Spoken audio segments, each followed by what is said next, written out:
environmental effects. Of completion of this topic, you would be able to understand the meaning of environment, know about biogeochemical cycles, environmental degradation due to energy production and utilization, air and water pollution, depletion of ozone layer, climate change, greenhouse effect, global warming, acid rains, pollution due to thermal power stations and nuclear power stations, effect of hydroelectric power station on ecology and environment. In this video, we will be discussing in detail about what is environment and biogeochemical cycles. So, let us start the chapter with definition of environment. What is environment? The term environment comes from French word environnement, which means surroundings. Everything around us, whether living or non-living, in together is called as environment. Since we are talking about our surroundings, that corresponds to our environment. Our environment includes air, water, soil, flora and fauna. In particular, we can also define environment as the sum of all external conditions affecting the life development and survival of organism. The external conditions include both physical and biological. Physical or natural environment. It consists of non-living attributes like air, water, soil, climate, heat, light, noise, housing, radiation, debris, whereas biological factors are flora, fauna and microorganisms. These physical and biological are interdependent. Example, consider a forest. A forest not only consists of trees, plants and wild animals, it will also consist of mountains, hills, rivers, soil rich with nutrients, etc. So, until unless there is water source, there will not be big trees developed there. Until unless there are trees, you cannot expect different types of fauna, that is animals of different species. In human environment, certain conditions like custom, religion, habit, occupation come under social environment. So, based upon the human nature, environment is again classified as physical or natural environment, cultural or socio-environment. Physical environment. Let us understand the concept of physical environment. It is the product of both nature, direct and indirect effects of human activity.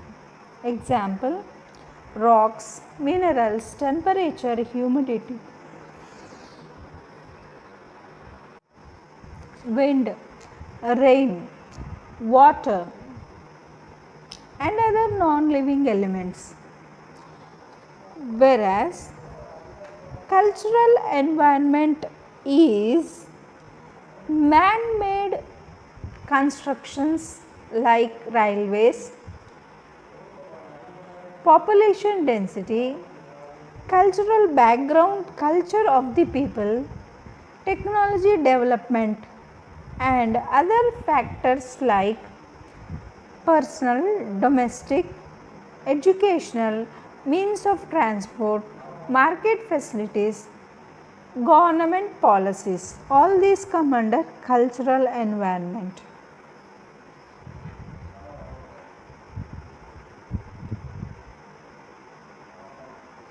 So, after going through the classification and environment, we could come to a conclusion that environment does not imply a single unit. It is a combination of various interdependent components. Based on this, environment is again can be understood in four components: lithosphere, hydrosphere, atmosphere, biosphere.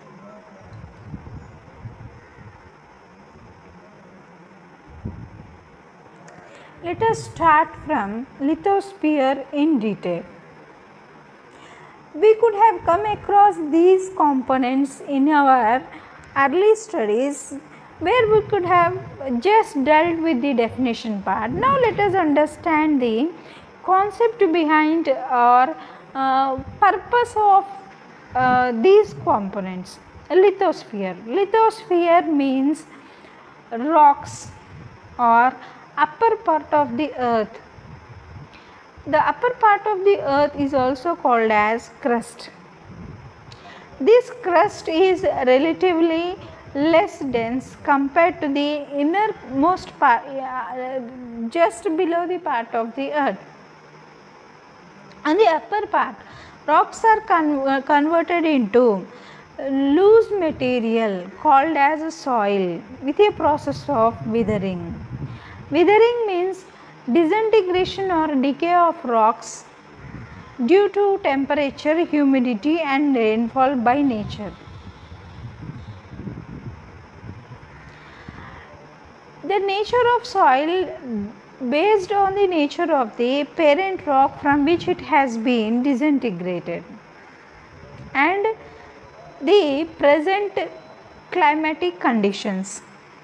These two parameters decide the nature, color and nutrients of the soil at a given place. Example: granite, basalt, metamorphic rocks, etc. It is a very important concept of the environment because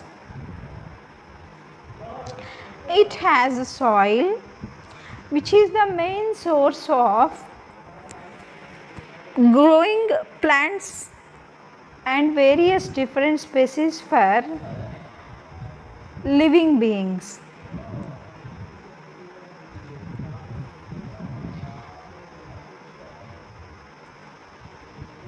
Soil, which is a combination of minerals, can be divided into 6 categories: mineral water, soil organic matter or humus, functions of organic matter, soil water, soil atmosphere, biological system, micronutrients and macronutrients. Let us start understanding from mineral matter. Mineral matter is nothing but complex aggregate or complex combination of minerals. There are more than 2000 types of minerals on the earth, and on the crust, earth's crust is made up of 10 to 12 types of materials by and large. Like around 60% of the mass on the terrestrial rocks consists of feldspars, 60% consists of pyroxenes, 13% is made of quartz, 4% by mica. Whereas calcium carbonate is a common soil component. Common elements found on the earth are namely oxygen, silicon, aluminum, iron, calcium, sodium, potassium, magnesium, hydrogen, titanium, chloride, carbon. Soil organic matter or humus. This is a carbon based material, comes out of plants, animals and microorganisms which are growing on the ground. What does this humus consist of? It consists of organic sulfur, phosphorus compounds, amino sugars, etc. The productivity of soil is determined by measuring the above said materials in the soil. Higher the organic amount, higher would be the productivity. For example, peats may contain 95% of organic material. Any soil containing more than 20% of this above said organic material is considered as organic. Functions. What are the functions of this material? This material provides food for microorganisms, which leads to chemical reactions, thus contributing for mineral matters, soil water. There are spaces between mineral particles as well as in between the soil occupied by water. This water comes mainly from snow or rain. This water is termed as soil water.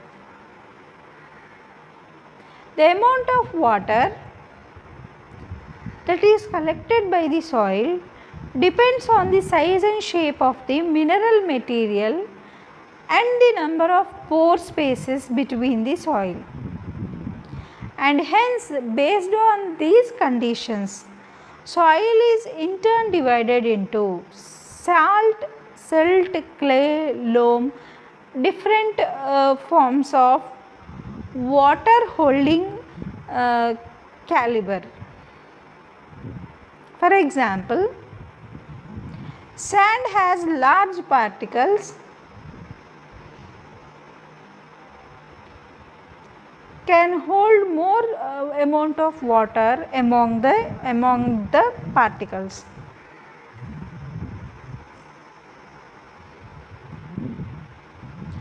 Clay soil, which has high proportion of small fractions, can store water, whereas loam is a mixture of silt and clay and it is best for plants. Soil atmosphere. Soil atmosphere occupies pore spaces between the soil particles. It constitutes for about 35% of the volume filled with air.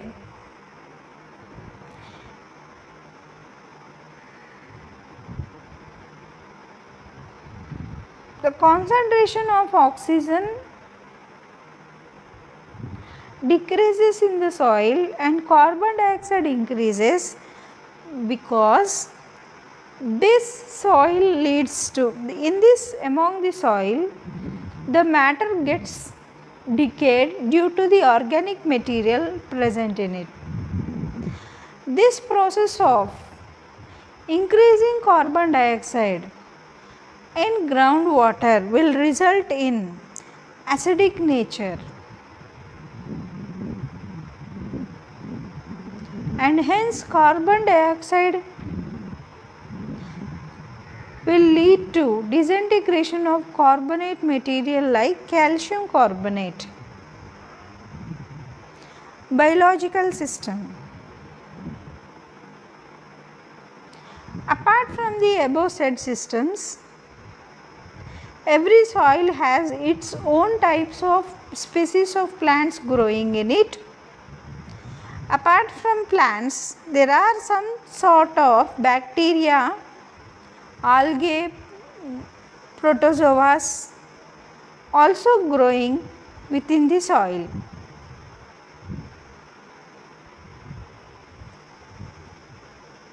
The role of biological system is very important in biogeochemical cycle, which we will be discussing in detail in the next coming slides.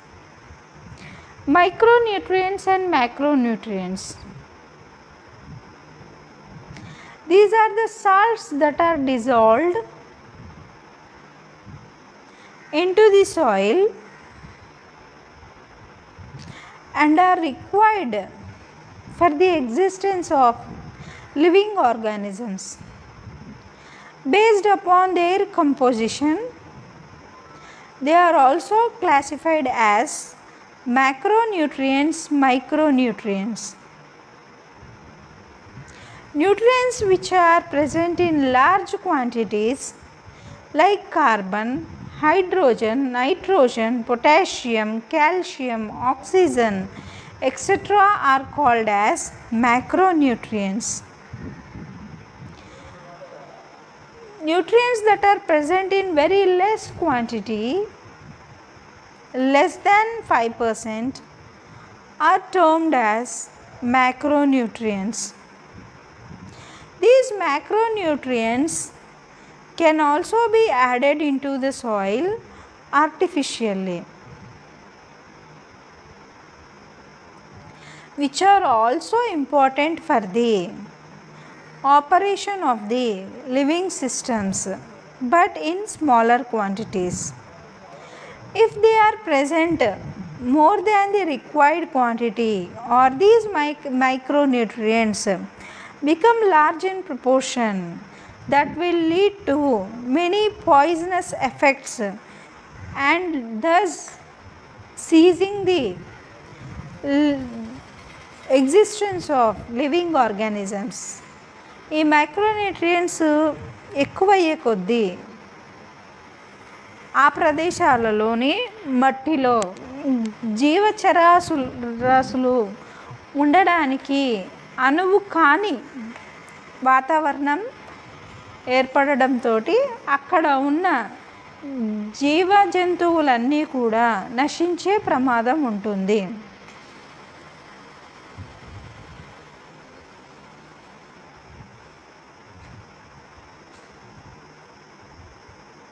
Soil profile.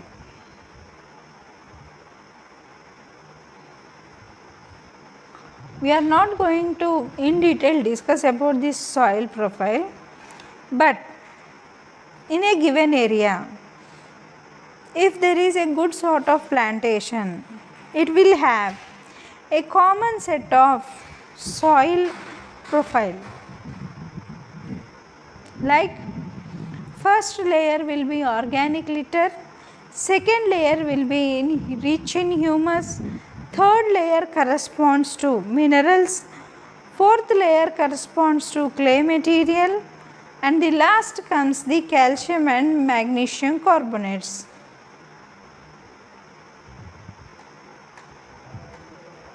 So this is all about different components of soil.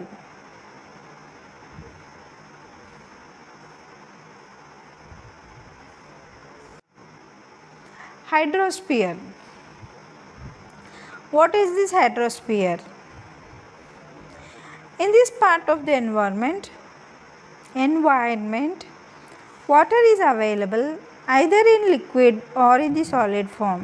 It includes the surface as well as the underground water and covers 3/4 of the total area of the earth. This hydrosphere layer acts as an purifier, temperature moderator and waste assimilator. The distribution of water is fixed due to hydrological cycle. The hydrological cycle is a process in which water circulates between the land, ocean and the atmosphere through the processes of evaporation, transpiration, precipitation, runoff and groundwater. Earth మీద ఉన్న ప్రతి ఒక్క మూలకం కూడా బయట నుంచి వచ్చినది ఏది కాదు. భూమి మీదనే ఉన్న ఒక్కొక్క పదార్థం తన రూపాంతరాన్ని చెందుతూ వేరొక రూపంలో రావడం చేత భూమి మీద ఉన్న ప్రతి ఒక్క జీవ జంతువు దానికి కావలసిన ఆహారాన్ని అనువైన రూపంలో ఉన్నదాన్ని తింటూ దాన్ని వదిలేస్తూ ఇలాగా భూమి మీద ఉన్న అన్ని రకాల పదార్థాలు మొత్తము ఎప్పుడూ కూడా స్థిరంగా ఉంటుంది. అయితే అది ఒక రూపం నుంచి ఇంకో రూపంకు మార్పు చెందడం మాత్రమే జరుగుతుంది.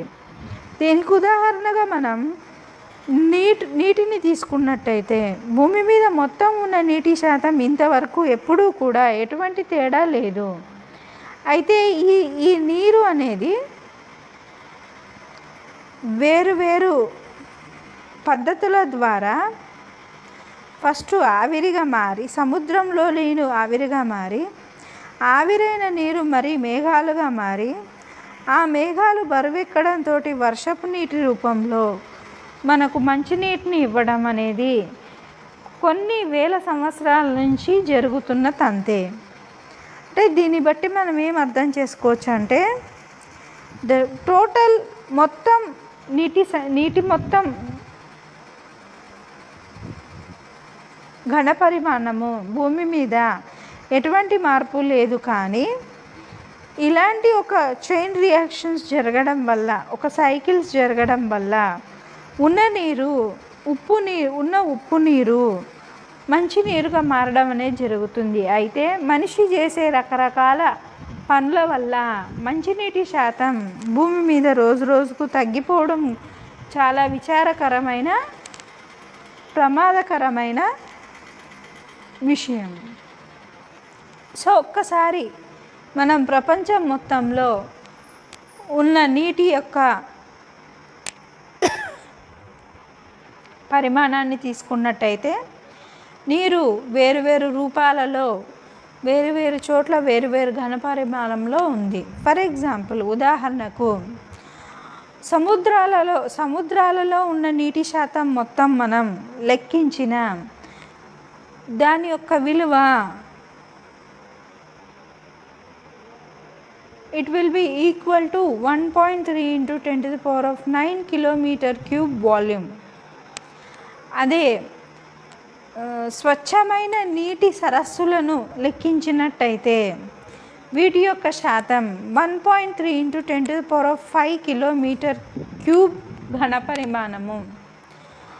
అలాగే ఉప్పు నీటి అక్కడక్కడ గుంటలలో ఉన్న ఉప్పు నీటిని మనం లెక్కించినట్టయితే అది 1 into 10 to the power of 5 kilometre cube ఘన పరిమాణము. నదుల రూపాలలో తర్వాత చిన్న గుంటల రూపాలలో ఉన్న నీటిని మనం లెక్కించిన దాని యొక్క ఘన పరిమాణము 1.3 into 10 to the power of 3 kilometre cube. ఈ విధంగా భూమి మీద ఉన్న మొత్తం నీటి శాతంని మనం లెక్క కట్టిన ఇందులో అది సముద్రాలలో ఉన్న నీరు తగ్గచ్చు పెరగచ్చు, నదులలో ఉన్న నీరు తగ్గచ్చు పెరగచ్చు, కానీ మొత్తం నీటి యొక్క శాతం మాత్రం ఖచ్చితంగా మొత్తం నీటి యొక్క ఘన పరిమాణము భూమి మీద ఎప్పటికీ మారదు. That means the total water content in various forms is always constant. It may change in the different forms, like sometimes river water may be low, sometimes fresh water may be high, sometimes groundwater may be low, but the total resultant water existing on the earth would be constant and same. And moreover, it is a very known fact that 90% of the water available on the earth is unfit for human consumption or has high salinity. భూమి మీద ఉన్న 97% నీరు మనిషి మనుగడకు అక్కరకు రాని ఎక్కువ లవణాలతో కూడుకొనే ఉంటుంది. అంటే మనం తాగగలిగే లేదా ఇతరత్ర పనులు చేసుకోగలిగే మంచినీటి శాతము 3% మాత్రమే. ఈ 3%లలో కూడా 2% is locked in the polar caps, 1% is existing in freshwater lakes, unfortunately, which are destroyed by human activities in the form of industrialization and civilization.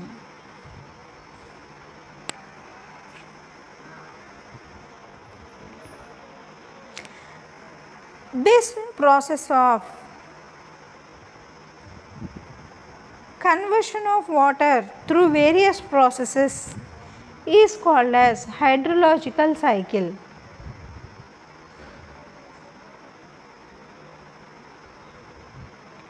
Only the groundwater and the surface water are in direct use of man.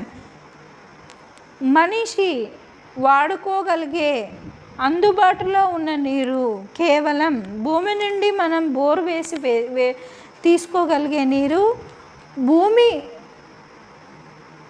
మీద గుంటలు చెరువుల రూపాల్లో కట్టబడి ఉన్న కట్టడాలలో ఉన్న నీరు మాత్రమే మనిషి మనుగడకు వాడకానికి పడగలుగుతుంది, ఉపయోగించుకోగలుగుతున్నాం.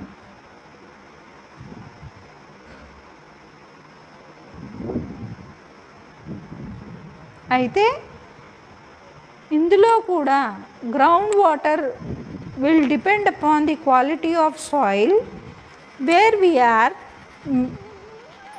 having a bore.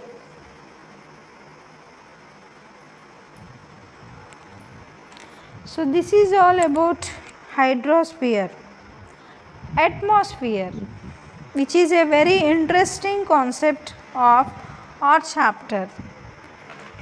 This atmosphere is again divided into 5 components based upon the various activities that are taking place on the top layers of the earth's surface.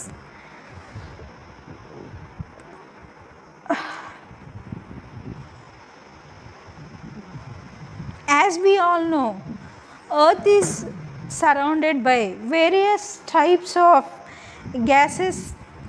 gaseous molecules, and as we go to the higher layers of the earth నుంచి భూమి పైనుంచి పైకి వెళ్ళే కొలది ఈ molecules రూపంలో ఉన్నవన్నీ కూడా, గ్యాసియస్ రూపంలో ఉన్నవన్నీ కూడా అయనైజ్డ్ స్టేట్కి వెళ్ళడం అనేది మనకు చిన్నప్పటి నుంచి తెలిసిన విషయమే.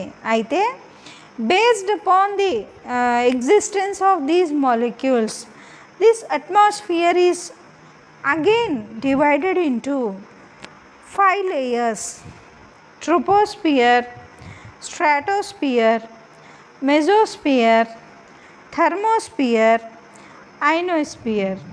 This division is done based upon the existing atmospheric conditions and temperature.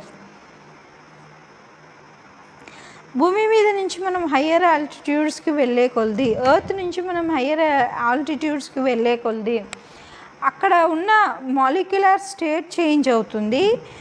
ఆ లేయర్స్ యొక్క టెంపరేచర్ కూడా స్లోగా చేంజ్ అవ్వడం అనేది. So based on the variation in the temperature and the existing molecules, it has been classified into 5 layers starting from troposphere. This troposphere layer is extending between 8 kilometers to 20 kilometers right from the surface of the earth. Surface of the earth నుంచి 8 kilometres పై వరకు పోతే ఆ 8 kilometres నుంచి 20 kilometres మధ్య ఉన్న ఏరియాని it is named as troposphere. And the temperature of this troposphere will go on decreasing and it attains a temperature of minus 60 degrees Celsius. This troposphere has most of the water vapor,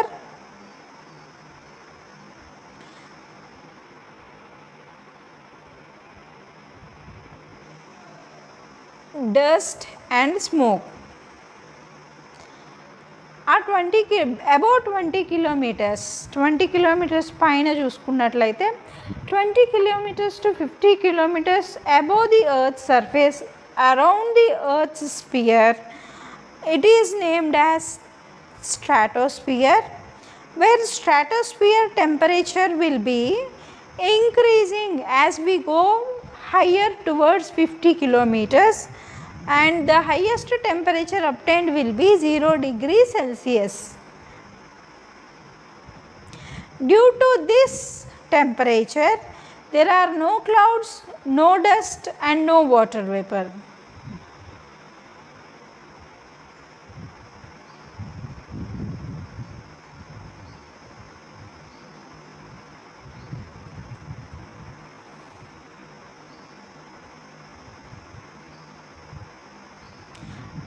Then comes the mesosphere. After above 50 kilometers to 80 kilometers, this area is called as mesosphere. In this area, we will find gaseous material at a temperature of 95 degrees Celsius. Above the mesosphere, ionosphere extends up to 600 kilometers. The name itself indicates that the molecules are no more in the form of gaseous states but are divided into ions due to the high temperature existing in ionosphere, like O plus, H plus, C plus, O2 plus, etc. Exosphere. Exosphere beyond 600 kilometers, the remaining surface above the remaining layers of the earth is called as exosphere. This exosphere is a layer in which there will be a little part of atmospheric conditions, and above the exosphere slowly the earth will meet the space, and the outer part of exosphere is called as magnetosphere.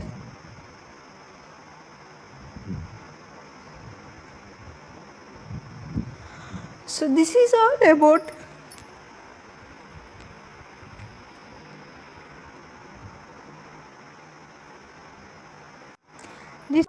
various layers of atmosphere. Now come back to biosphere. The term ecosphere is often used as synonymous of biosphere, but in true sense it is not so. Biosphere consists of all living things on the earth. Man also part of biosphere, and sometimes humans also design artificial biospheres for the purpose of research and investigation, which is a closed system in general. Biosphere means, bio means life, sphere means circle. it's a 3D circle.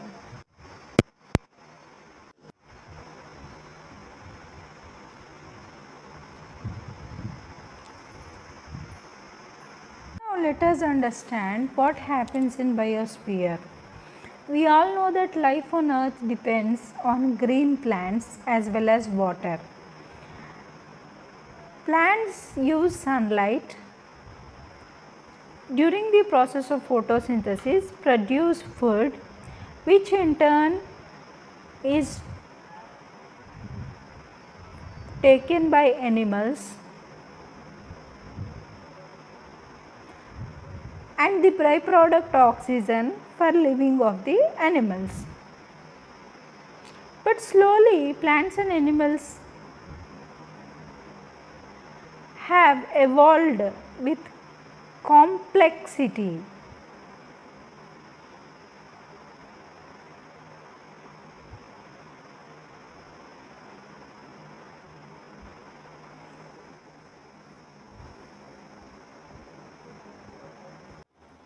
Biosphere is all about life, where it supports 30 million species of plants, animals, fungi, single-celled animals, single-celled bacteria, protozoans, etc., among which man is able to name only 1.4 million species. That is, more than half the named species which are dominating terrestrial and freshwater places along the worldwide are only known, and the relationship between organisms and the environment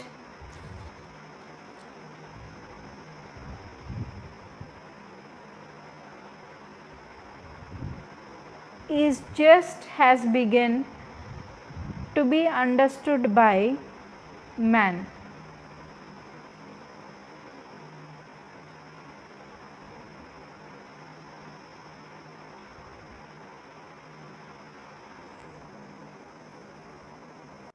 And what is the importance of biosphere?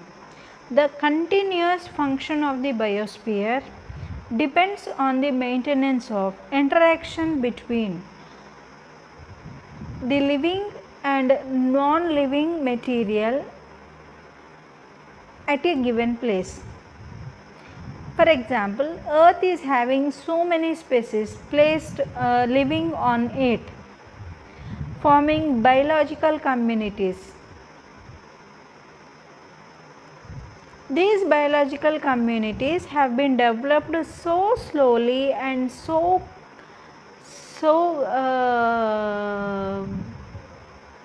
finely that they can adapt any kind of environment.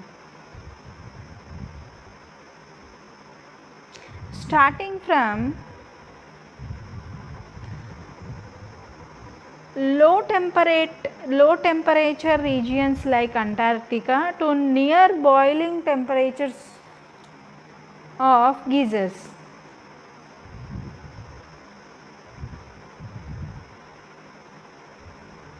It is the richness that has evolved over millions of years among these different diverse species, which cannot be thought of in any other way. Whereas decades of research done on these ecologists by ecologists, geneticists, before the invention of biodiversity gives us a more accurate count. The extinction of rare species is increasing rapidly due to the climatic conditions of the earth. Though the scientific knowledge of human is very limited regarding the various species existing on the earth,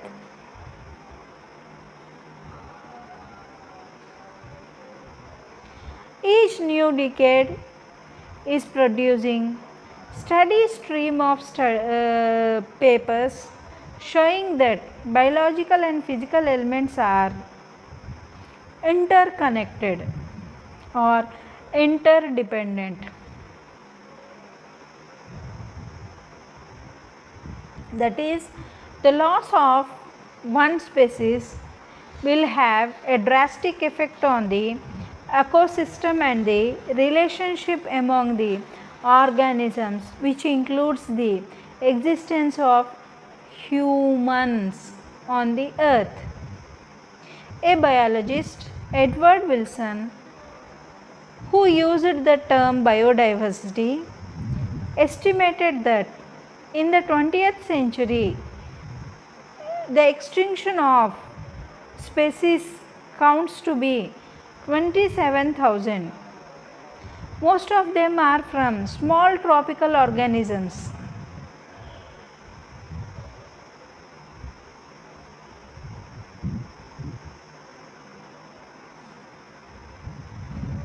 So, and hence there is a high need of protecting the biosphere and the various species existing on the earth.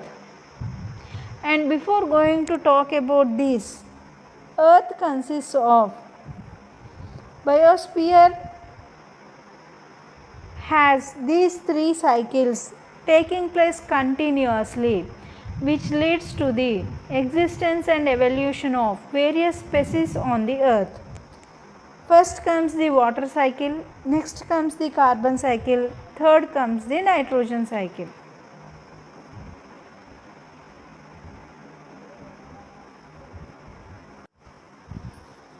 Start from water cycle. It is also known as hydrological cycle. It explains the continuous movement of water from the earth's surface to the earth's surface. This cycle has no beginning or no ending. Just water changes from one state to other state, starting from liquid to vapor, then solid, then back to liquid. In short, we can understand, I can give you a glimpse in this way. Most of the water which we see or which we understand is in the oceans in the form of liquid. This liquid water, due to the hot sun, vaporizes and goes into the atmosphere, forms clouds due to precipitation. These clouds again come down in the form of rain onto the earth back.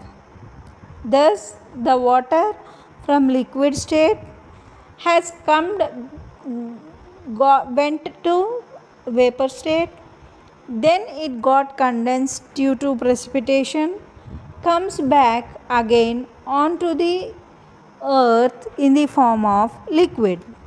So, this cycle continuously taking place on the earth over a constant time from billion years. This water cycle is supported by sun.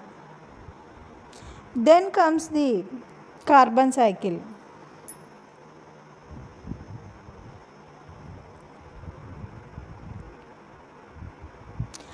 It is a biogeochemical cycle where carbon is exchanged between biosphere, geosphere, hydrosphere and atmosphere of the earth.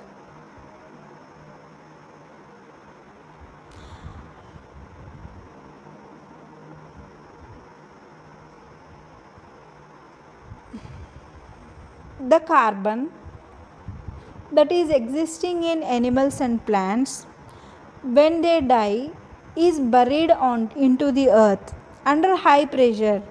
This carbon converts into fossil fuels in the form of coal, oil, and natural gas, which in turn is used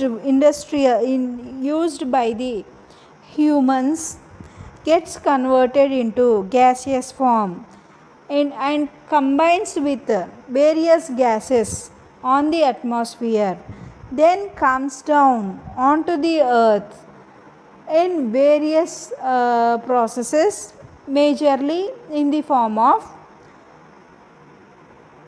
glucose during the process of photosynthesis. In this way, the carbon starting from plants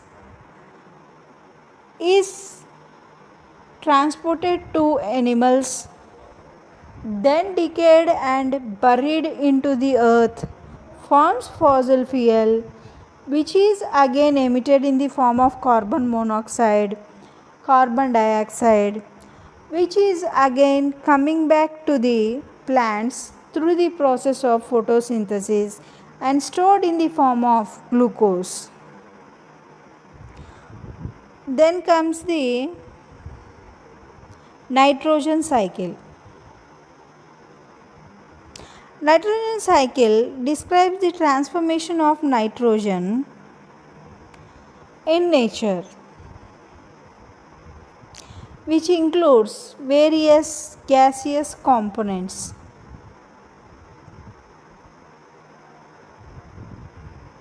Apart from this, we also have oxygen cycle. As we all know, all the living organisms need oxygen for existence. The main driving factor of oxygen cycle is nothing but photosynthesis, which is the big reason behind modern Earth's atmosphere and life. In the next video, we would be discussing about environmental degradation due to energy production and utilization and environmental pollution, its various forms. So in this video, we have understood the concept of what is meant by environment, classification of environment, physical and cultural, classification of environment based on the layers, lithosphere, nature of soil, hydrosphere, atmosphere, biosphere, and biogeochemical cycles.